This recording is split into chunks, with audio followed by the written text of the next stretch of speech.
everyone out there, how's it going? Welcome to Screen Speak. It is the podcast that is all about movies, life, and so much more. I'm Jordan Anderson. This is my podcast that you're listening to, and for that, I am very appreciative. So thank you very much for doing that. Before I get into the movie that I'm going to be talking about on this episode, I just want to take the time to ask how your Thanksgiving went. That's right, Thanksgiving. It's already come and gone. We can't get it back. Can't get 2021 Thanksgiving back. It is gone.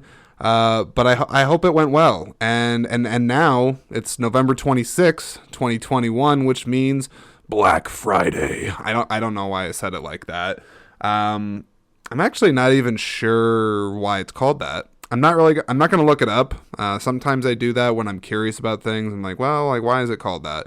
I'm sure somebody knows. So whoever knows why Black Friday is called that, maybe let me know, because I'd be curious about it. But that is what today is Black Friday. And that means that people are shopping, ? I don't really know. And I really don't know, because as I don't have to really remind the listening audience or the world, we're still in a pandemic, ? Maybe. But the pandemic is still a thing. It's still in a lot of people's minds. And so I just don't really know how many people are like deciding to run out to the stores and try to find those oh so valuable deals that they crave. I'm not sure. I imagine that there's a lot of people that are doing online shopping, go away, pop-up. I don't need to know that. Sorry, got distracted there from a stupid pop-up. But anywho, I imagine that there's a lot of people that are likely doing online shopping still, because I said some of the COVID stuff or whatever. Convenience sake is convenience sake. So I imagine that's still happening. But I don't know. Let me know, or I don't know. Just share with me, or I guess I'll maybe find out by scrolling through people's social media or something, or just word of mouth if people did one or the other. But I'd be curious about it all the same. I can tell you for myself, I don't really suspect I'm doing much shopping today.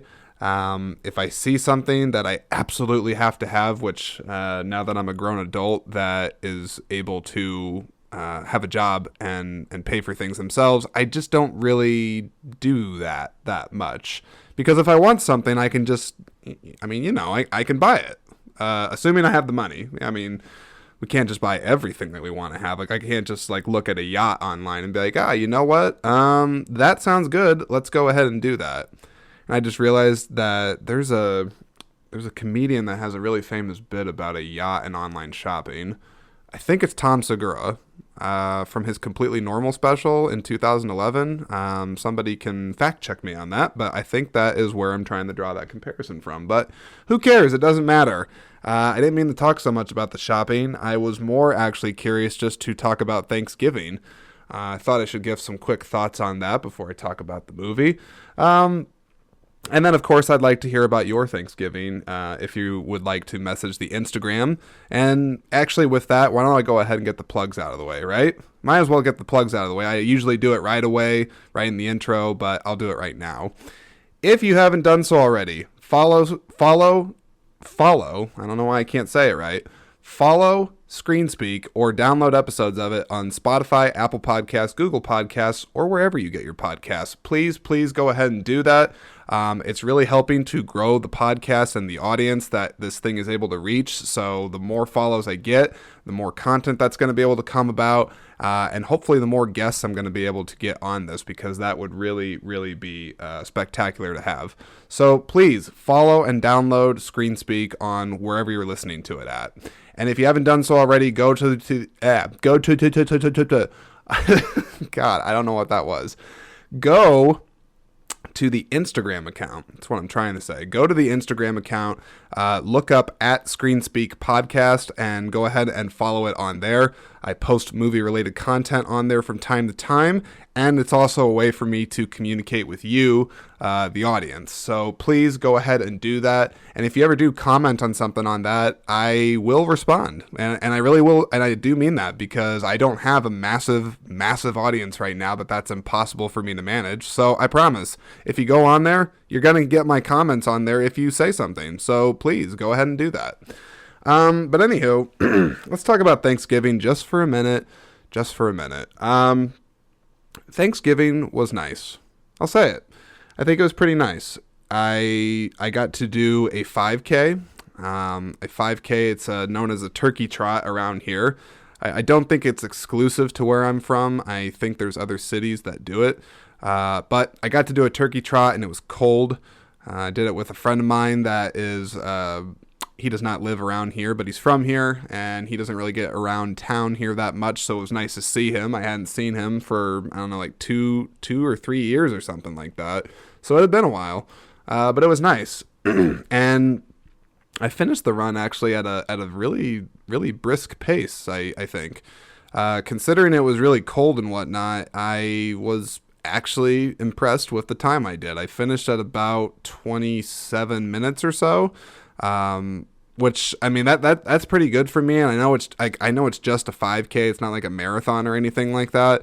But when it's 20 degrees out and it's early in the morning and you're running with like 1,000 people, I feel pretty good about that. And I don't know, I just kind of rode that good feeling all day. And then I was able to spend some time with my mom and my brothers and just relax a little bit. Like we drank some wine. I ate a little bit of food, not a lot of food, which you're probably thinking like, okay, like it's Thanksgiving. Why wouldn't you eat a lot of food? Like that's what people do. They stuff their face with mashed potatoes and desserts and pumpkin pie and turkey and ham, right? Not me. That's not really me. I always get, it's like I'm saying blasphemy when I say this, but I've never really been a big fan of, I guess you would consider Thanksgiving food home style food. Is that the classification that it falls under?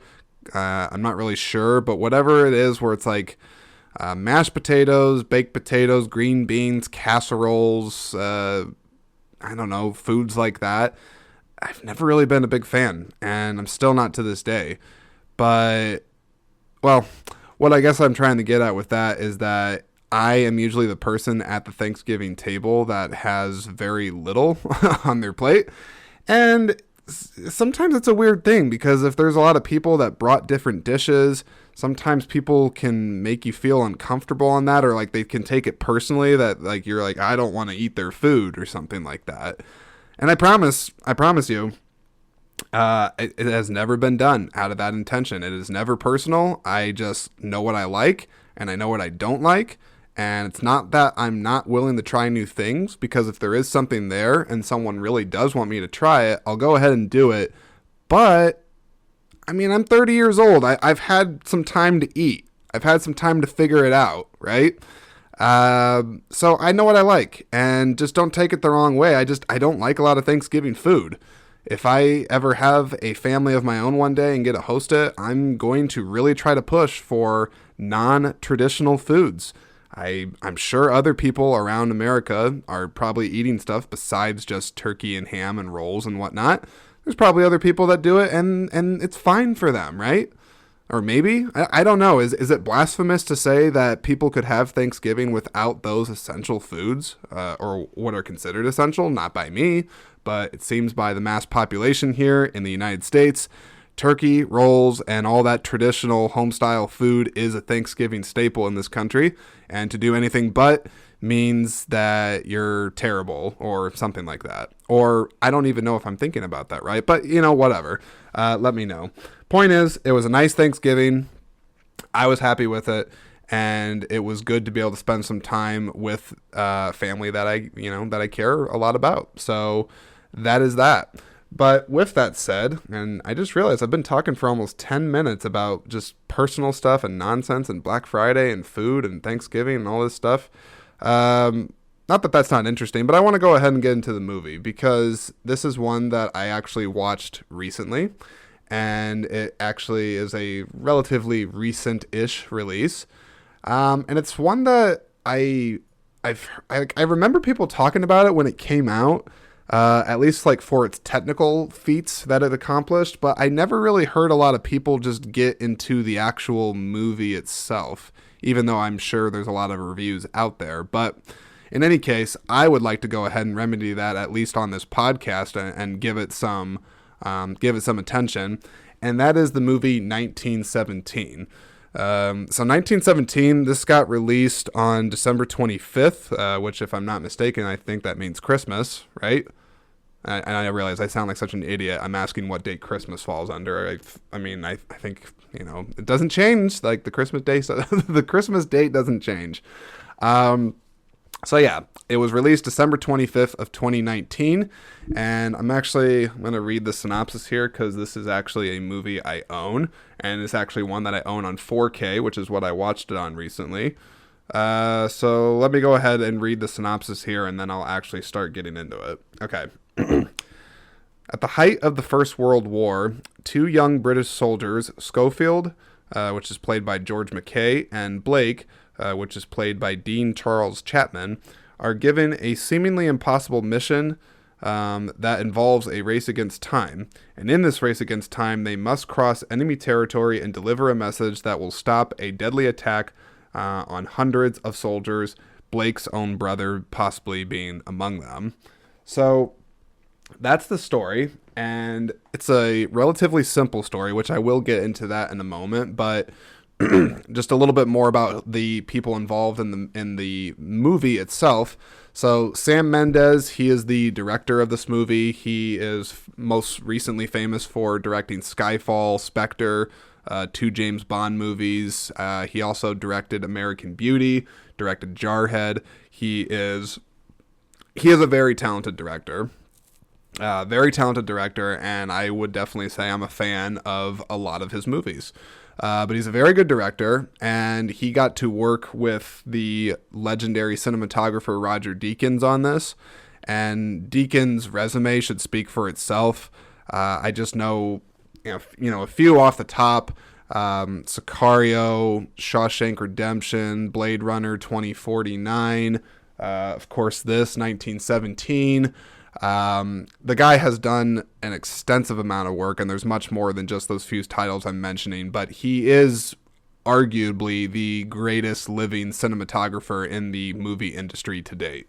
So anytime that he gets involved with a movie, and if he's working with a really technically proficient director and an experienced one like Sam Mendes, visually speaking, that you're likely in for a stunning piece of filmmaking. And 1917, I think, is certainly falling in that class of film, where it is a stunning movie. It's just simply on a technical, visual, aesthetic level. 1917 is certainly like that. But I want to talk about some specific things in this movie that I just found interesting, and I just wanted to expand on just a little bit more. So first, this is a movie, and I think there's a few movies, maybe more in recent memory, that have done this, but this is a movie that is striving to be a single take film, meaning that it's meant to be perceived and digested as if the entire movie was shot in one single take, which, I will be real, this movie, while it seems that way, it actually wasn't. There are some clever edits that are done throughout this movie, but from a technical standpoint, again, it's done so seamlessly that I admit, just from a general audience member level, even if you're not a super film buff and you understand how a Steadicam operator works the camera and how they light it and do everything like that, it is very seamless, and I mean that. I mean, there's a couple of scenes where it's clear, okay, that's probably where they hid the edit at or whatever, but it's done so well that you forget about that, I think, pretty early on in this movie. And it's really remarkable and fascinating on that aspect. Technical stuff aside, just from a storytelling perspective, why they chose to do that. I think there's a couple of reasons. So one, I think that this movie, if you're looking at it just at its story, the story is nothing really, honestly, all that interesting. It's, hey, there's two people, they need to get from point A to point B and not die in the process. I mean, it's very simple and straightforward when you're looking at it like that. But I found when I was rewatching it, because I hadn't seen this movie since it came out in the theater, so it had been a while since I'd seen it, and I remember I liked it there, but I felt upon a second viewing of it that I was actually able to appreciate seeing the story told in real time. Because I think this movie is wanting to be more of a, what I would say, a visceral or more of an immersive experience of a movie where the visuals are telling the bulk of the story, and the, written word on the page, it's getting people from point A to point B, but that's not the point. Like, you're supposed to feel the environment that these characters are in, and really get a sense of what it would be like to be living during that time. And especially a time of war and chaos and dread, and putting you right in the heart of that. And in a way, this movie kind of reminded me of Dunkirk, Christopher Nolan's Dunkirk, just because also from a storytelling perspective. Now, that movie's not doing the single take, but I also think the story is relatively straightforward on that, but it's trying to focus more on the perspective of the soldier's point of view, and wanting people to really feel like they're there. But I actually think 1917, if I'm comparing the two, I like this movie better than Dunkirk, because I still am able to connect more with the character, because we're following him literally from the start of this movie. I mean, the camera just follows him, and it really never stops. Like, we're always with this character. And I don't know, I found it very effective in that way. And then I think having the story being told in real time, it was able to make me really see, like, even going a few miles, which ordinarily for most people wouldn't really seem that far away. In the context of this movie, where you have characters that are running through the trenches, you got bombs going off, there's booby traps, there's barbed wire and mud and dirt and just exhaustion. Like, the combination of all that really made me it made me tired for the characters. Like, I'm looking at it and seeing them do it, and certainly makes you appreciate the hell that generation of people had to go through. I mean, even down to like the littlest thing of like, hey, they got to cross through no man's land. And I shouldn't say that's a little thing. It's not. Like, that's treacherous. And having the camera linger on them in real time as they do that, you have no idea what's coming around the corner, and you just feel suspense. Like, you feel a great level of suspense when you're having these very long extended takes of people going through dangerous territory. Really definitely helps drive the suspension up in this movie. So, aside from, like I said, the technical side of it, I actually thought it worked for the story, because they're not trying to tell the most complex story, but they're wanting you to feel immersed in a movie while not having the story get too in the way of that. And so I don't know if that makes sense, but I found that this movie was actually pretty effective on that, and it's just something I really appreciated. And I will also say, just as well, again, just to praise the camera work on this movie, because it's impossible for me not to talk about it on this. It's very sneaky when they get those edits in there, save for one.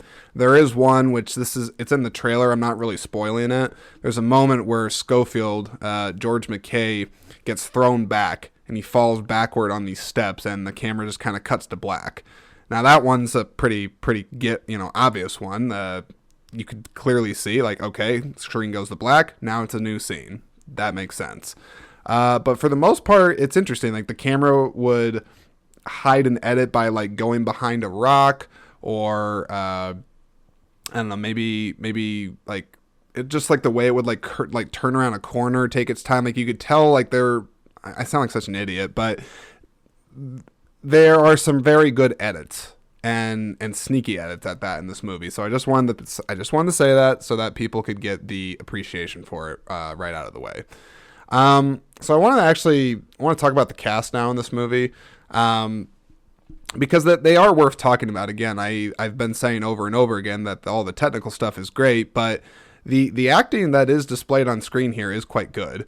George McKay and Dean Charles Chapman, they're the main characters of the film. I thought they both were really, really good. They felt very lived in their roles. Like, they didn't just feel like they had met. Like, I felt like they had known each other for a while, that they had been living in this environment. They felt very very natural to the environment as characters. So I really, really like that. And George McKay in particular, I mean, he's really the person that's carrying this movie. It is really mostly focused from mostly his point of view.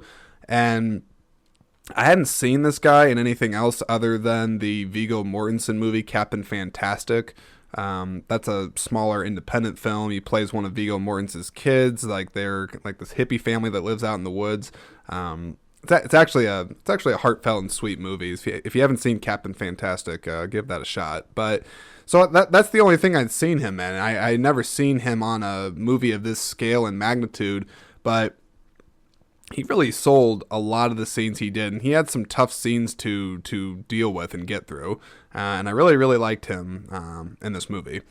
And then the movie also has a handful of well-known A-list British actors: Colin Firth, Mark Strong, Benedict Cumberbatch, and Richard Madden. So they're in the movie. They don't have the biggest parts, but when they're there, I mean, they have presence with them. There's a reason why all those actors that I mentioned have had very strong, very meaningful careers, I'd say, because they all have a lot of acting talent, I guess is what I'm trying to say. I don't know why I'm feeling like I can't like why am I not like talking as intelligently as I want to on this episode? I don't know. Maybe it's the day after Thanksgiving and I'm just like recovering from all the food and just relaxation or something. Is that why I'm not feeling like as articulate on this episode? I don't know, but whatever. I just wanted to say that the cast in this movie is great, and they should get the appreciation that they deserve. It's not just all the camera work on this that needs praise, but the actors themselves, if they were not convincing and compelling in the emotions that they displayed on screen, then technical work aside, we don't give a shit. But I think George McKay carries the film, and the rest of the cast is also very, very good. So another thing, oh gosh, I forgot. I did not turn off Discord on here. Hang on. I'm recording right now. I got to kick myself off Discord before it gets interrupted. Okay. Gosh, that's embarrassing. I had Discord open. If you don't know what Discord is, it's a chat service thing. I use it mostly just to talk with my little brother and some of his buddies when we play video games every now and again. And so I had it open because I think he's wanting to play some games. So I'll probably have to check on that after after this podcast. But anywho, where was I at? So I was going to talk about World War I, actually. Be honest, I am not a history expert. I took history in high school, in elementary school, and some in college. Always found it interesting, but it's never been something that I am by any means like an aficionado, an expert of.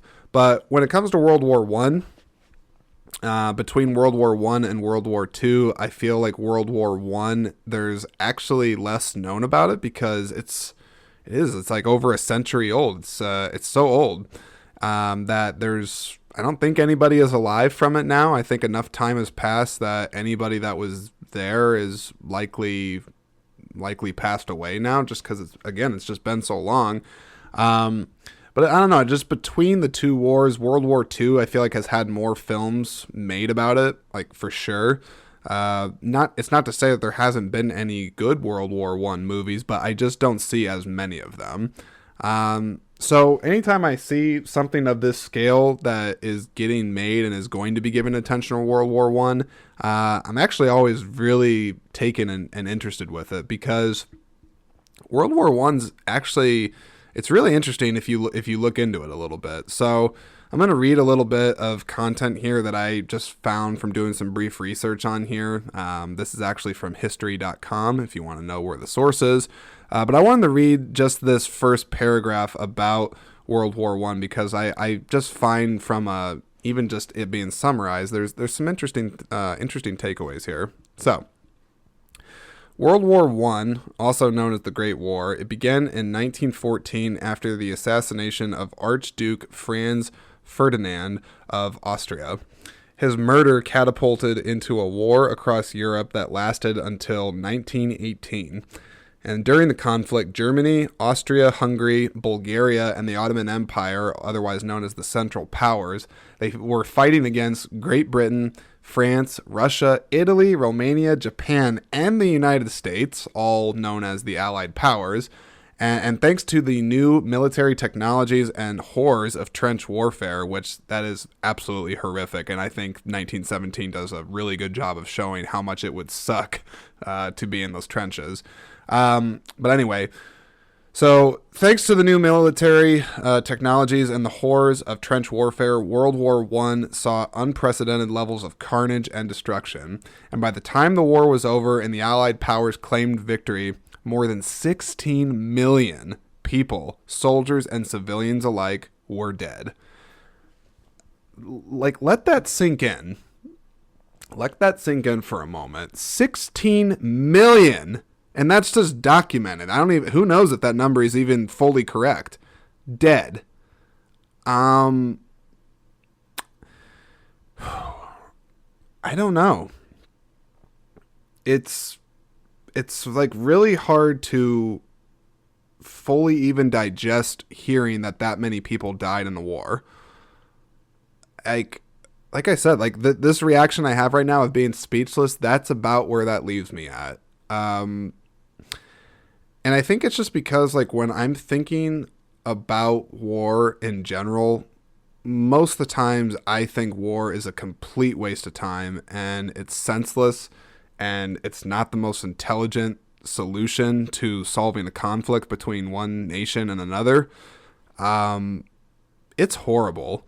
And World War I arguably is probably it may be like the worst war. I mean, World War II, I'm not discounting anybody that gave their life for that or had a part to play in that, because there were some god awful things that happened in that. But World War I, it's like, I just think about it. It's the early 1900s. Medical care is dog shit. It's terrible. People are just getting mowed down by machine guns and trenches. You have mustard gas. People dying from that. And it's like, I just think, like, being in those trenches during that time, like, versus the other wars, like, it's like, yeah, I feel like you would feel like it never ends. Like, you just feel like you're constantly stuck in the mud. You're having shitty food. You're scared that someone's going to come over the trench line and just spray you down with a machine gun or any other of the numbers of horrors that go in there.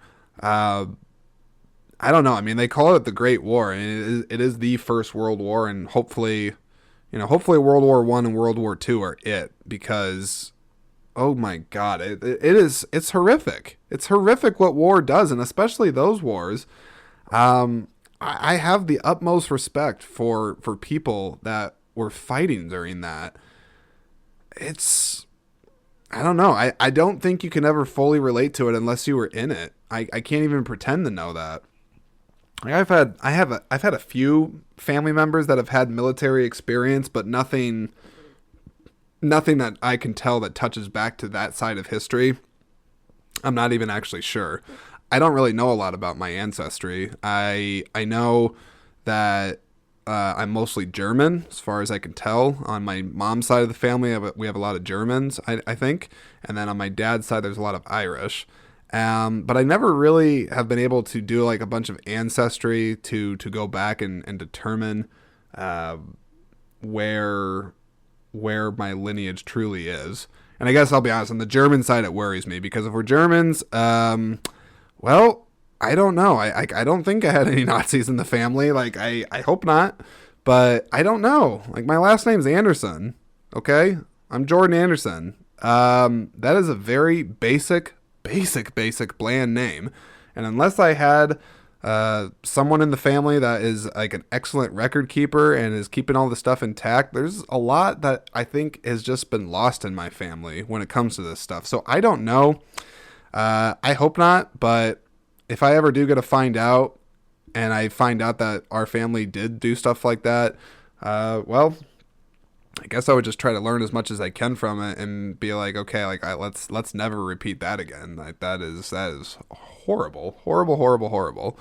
But anywho, to go back to World War One. I truly think that the people that fought in that war are amongst the greatest generation. I actually think that's what those people are called during that time, because so many of those people went through hell, and so many people died going through that hell in order to stop this war from spreading all over the globe. And I don't know. I just think there's a lot more I should actually probably learn about this. I realize, like, talking about it out loud, I don't know that much about this stuff. I really don't. But tying it back to 1917, I think even if you don't know much about World War One, this movie's not really trying to educate you about a lot of the history of it. It's just trying to help you understand what it would have been like to be there. And in that regard, I think this movie succeeds in spades, and it really shows that these people were brave. Like the people that fought in this war, and honestly, both sides of it. I'm not condoning the Germans' involvement in it or anything like that, but you think everybody that fought for their country really wanted to be there too? I highly doubt that. It'd be terrifying. Just war it's a terrifying thing. And so, I was just about to make a joke, if that's appropriate, but I was about to say, war! Huh! What is it good for? Absolutely nothing. Say it again now. Boom! You know, that song, I just think of Rush Hour, honestly. All the Rush Hour movies, they use that song. And that's what I think of when I think of that. But the song's got a point, because war is, yeah, like it says, it's not really good for anything. It mainly just creates a massive... there's massive destruction that comes with war, and some of it is irreparable. There's a needless loss of life and damage, and ultimately a stain that war leaves behind. And the real wars like World War I and World War II leave such stains that don't come out. I don't think there's a way to truly erase the wounds that those things cause. But just talking about it out loud right now, I'm just like, holy crap, Jordan. Like, I need to do some more research on this, because I'm not able to articulate what I want to say about World War One. But yeah, I need to become a history buff, I think. Maybe. I don't know. Who has time? Who has time to become an expert on all this stuff? I don't. Do you? I mean, I work. I got a podcast to run. I got other things in my life I got going on. But yeah, it's tough. It's very, very tough. Okay.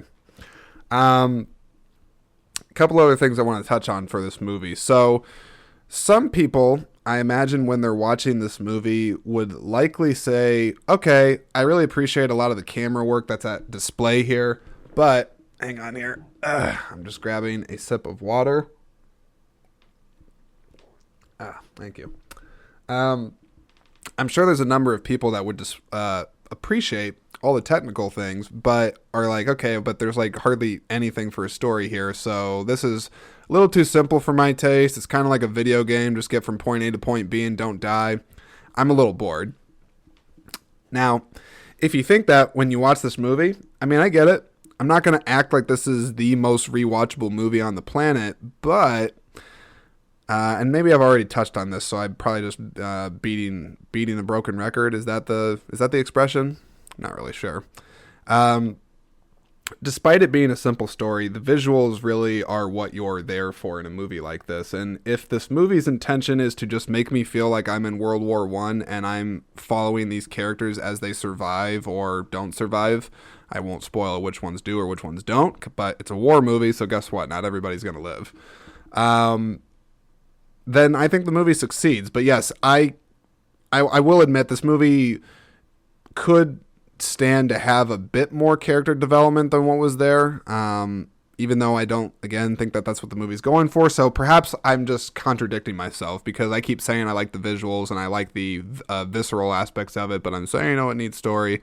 I don't know. I will let you decide that, but despite simple story, I think it works. That's all I'm trying to get at. that was not the. What is going on with me in this podcast? It's like I'm like overthinking it, or I don't know. You know what? I'm gonna blame Thanksgiving. I got Thanksgiving fatigue, people. I don't really know, but just trying to be authentic and real on this, and that's kind of what I'm feeling right now. But whatever, show goes on, right? So it's got a simple story. There's not a ton of substance, but there's a lot of style, and there is also a simple sense of the score in this movie, the music in this movie. It's also very simple. There's not a lot of it, but when it's there, it's effective. It's composed by Thomas Newman, which is arguably also one of the greatest composers that's living right now and working in film. Look up his resume. It's up there with like a John Williams or a Hans Zimmer or somebody like that. Though for whatever reason, I don't think Thomas Newman gets the kind of accolades that those other two composers get, but he's damn good. Damn good. Let me name off some of the movies he's composed that I know of off the top. Let's see. Passengers, Son of a Woman, Finding Nemo, Shawshank Redemption. That's just a few, but there's a lot more. I promise. The guy's resume is extensive, but I really like the theme that he had for this. It made me feel sad, made me have a sense of melancholy throughout a lot of this movie, and it just fit. It fit for what the story was trying to do. I don't think I needed any bombastic, sweeping, epic musical scores for this. I think it would have really detracted from the simplicity that the story was trying to be. And it being told through its visuals, you don't want the music to be too distracting from that. So I appreciate the music for this, even though it's a simple score. I'm not even gonna say it's Thomas Newman's best work. But when you hear a Thomas Newman score, I feel like if you have an eye, or not an eye, but an ear for these things, you pick up on it and you're like, okay, like this is Thomas Newman. You know it's gonna be music to your ears. That's one of the cheesiest things I've said in a little bit, but whatever. One musical moment I want to touch on in this, because it's actually part of the story. There's an actor in this. I don't know if he's a musician full time or if he just has a really good voice. I looked him up after seeing this movie. His name is Jos Jos Slavic. I think I'm saying that correctly.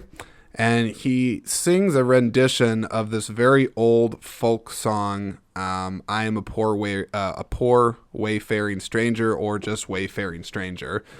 And it's done at a time in the movie where Schofield, George McKay, is at his wit's end or rope's end, whatever that expression is. And he's just so exhausted. And there's this young man that's singing this song with a group of people that also seem to be similar to Schofield, where they're just tired, they're beaten, they don't know if they're going to live to see tomorrow or if today's the day they die. It's really dreadful, serious stuff, but this song, there's an eerie sense of comfort that it brings. And I think the lyrics are even talking about someone journeying through life and there being uncertainty and things that they have to overcome. But it's a beautiful song. I remember even hearing it in the trailer for the movie, and I'm like, wow, what is this? Because there's no instruments or anything. It's just purely one person's voice. And this Jos Slavic guy, he's got a beautiful voice. I don't know if he does any other things, but go look him up and give him some attention. Because I was really, really struck by his singing for that. So just wanted to give kudos to that. But anywho, did I have anything else I wanted to? Yeah, you know what? No, not really. This isn't going to be the longest episode in the world, be real. But I wanted to talk about this movie because, again, I just think it's a good movie. It's not really one I would rewatch all the time, but if you are somebody that really has an eye for good camera work and you appreciate technical feats on movies and movies that really go for it, you'll love this movie. I mean, you'll be in love with it. Like even well, okay, let me backpedal a little bit. Like, this movie really, I gotta go back to the technical side of it. It's incredible. This movie has to be shot to seamlessly look like it's all shot in real time and be a seamless take. But you really think they shot the whole movie in one day? No. That means they have to get the lighting conditions just right. They like the lighting in the scenes and the time of day has to be perfect. There has to be rehearsal, so that people don't mess up their lines, because there's these super long takes, like 6-7 minute long takes, sometimes even longer. And it's like if you just even if you don't have an appreciation, you should maybe develop an appreciation, because it takes a lot of work to be able to pull that off and have it be convincing, and especially in a war movie. Because I've seen other movies that do the one take approach. Most recently, and most from a critical standpoint, Birdman was quite successful at that. And that's actually a movie I should do a podcast on. Maybe one day I'll talk about Birdman. But I've never seen the one take strategy be applied to an epic war film. Just because there's so many moving parts. You have troops and soldiers and a lot of commotion and things going on. There's so much that you would have to strategically have rehearsed down to the T, that when you do it, you can't mess it up, because otherwise you got to redo that whole long take again. So there's so much from that perspective that I think this movie had to get right, and I think it really succeeds in that in spades. And while it's not the most original movie in the world as far as like a story goes, I feel that it's a unique story because of the way, technically speaking, that it was made. But I also think that it will strike a chord with people that maybe had ancestors or people that had fought in World War I or even World War II. Because it really is just a different time of life. And 1917 is like a time capsule of a movie, I feel like. So, I don't know. If any of that sounds appealing to you, maybe go and give this movie a watch. I guess that's what I'm trying to say. I guess this is almost more of a recommendation episode. I'm not even trying to like really unpack a ton of thoughts. I think this is a good movie. There's some things I wanted to talk about with it, and I thought it would be worth sharing on this episode of Screen Speak. So there you go. All right, I'm going to actually wrap this episode up a little bit early, but just wanted to wish everybody a happy post-Thanksgiving, I suppose. And just to let you know, I got more content coming. The year is starting to wind down, so I'm trying to get a couple more guests onto the podcast before the year is out. There will be some recurring guests that I have coming back for a couple episodes here and there. But I promise you, I do also have some new guests that have not been on the podcast before that will be coming back. So look out for that. Really appreciate everybody that is giving this a listen today. And don't go crazy over that Black Friday shopping. I'll end the podcast on that. Don't. You can order stuff online. You don't have to, run over somebody in the aisle of Walmart just to get 20% off something. You don't need to. Even if it's 50% off, it is not worth going insane over.